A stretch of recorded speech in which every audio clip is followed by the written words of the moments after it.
Hi, my name is Charmayne Cole, and I am a wife and a mom to 3 kiddos.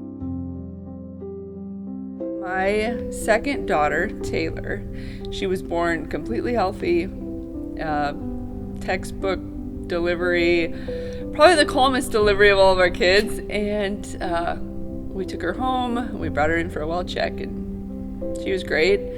The next day, she just something wasn't right. She just refused to eat. She kept sleeping all day.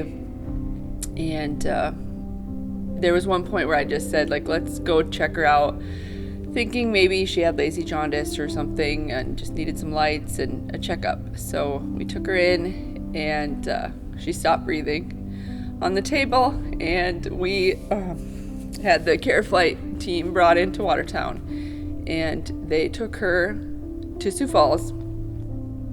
And then we got there, and the doctor noticed she was having seizures, and so instead of waiting on other labs, they did a spinal tap right away. And we found out after all that she was fighting a viral brain injury. We sat and talked to the doctors, and when they told us what this virus was, the only thing I remember about that conversation is asking how to spell it, and the doctor saying not to Google it.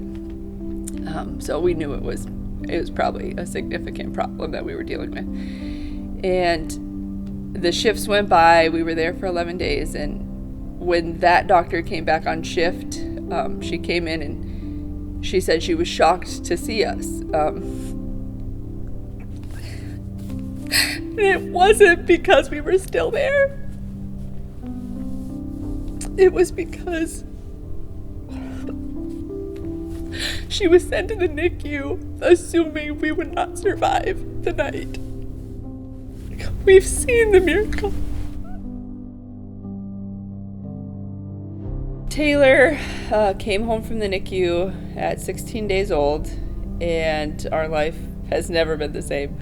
Taylor was about 10 months old. We had the opportunity to enroll her in an intensive therapy out in Boston. And we went, and you see these kids that can do extraordinary things that, the world today says aren't worth it, aren't worth being in the world. And we see all of these families with joy and love and struggle and hard times, and see the miracles that they are. When I was a youth, I used to work at a summer camp in my high school, and it was, you would be paired with a person that had some sort of disability. I think it grew my heart, and I think that God walked through that with me. From 8 years old to 18, I did that for 2 weeks every summer in my hometown.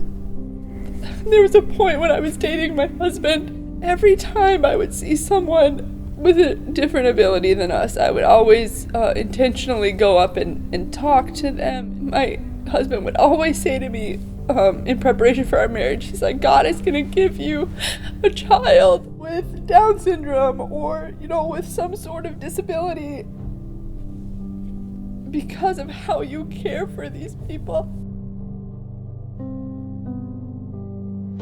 My favorite verse is John 9:3, and chapter 9 starts with, they go up to Jesus, they come across the blind man, and they say, who has sinned, this man or his parents, that caused him to be born blind?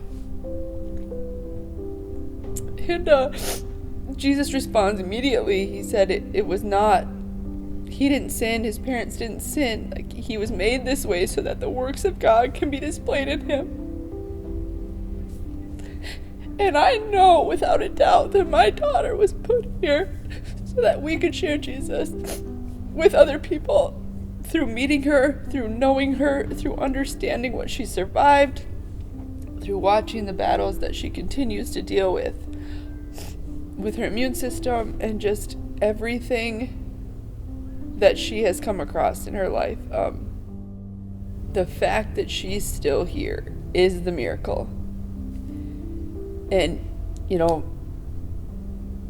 God's will if she's ever not here with me on this earth, we will still know that he is good, and that he has shown up for us, and that he has loved us through the hardest of times.